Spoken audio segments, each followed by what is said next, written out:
Welcome to episode 4, which is factor 3 in our exposure triangle, which is shutter angle. This term is also known as shutter speed, but you'll learn the difference. Shutter speed is the amount of time at which your sensor is exposed to light.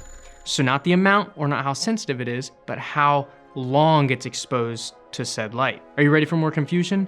Good. Shutter speed is measured in fractions of seconds, as well as seconds. Common shutter speeds for video are 1/50, 1/120, and 1/240.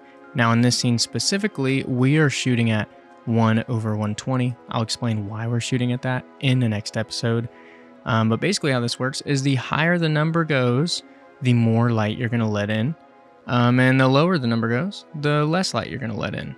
Let's break it down in terms of photos. I know this is a video course, but bear with me. When taking a photo, your shutter speed is how quickly it snaps that photo. Now what is video? Video is literally called motion picture. It is multiple frames in 1 second. So your shutter speed is how quickly those pictures are being taken and how much light is being let in every time a frame or a picture is taken. You got that?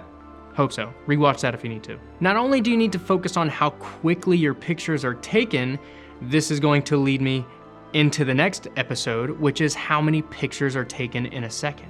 But before we get there, congratulations, you have properly learned how to expose an image through your camera. Good stuff, woo! If you're asking, River, I don't understand exposure, why do I not understand it? Go back through it. These techniques are things that I still have to go back to every day to make sure that it is second nature, because that's what this will become. Go back into your notes, go rewatch episode 1 through 4, and meet me back on episode 5 when you're good to go.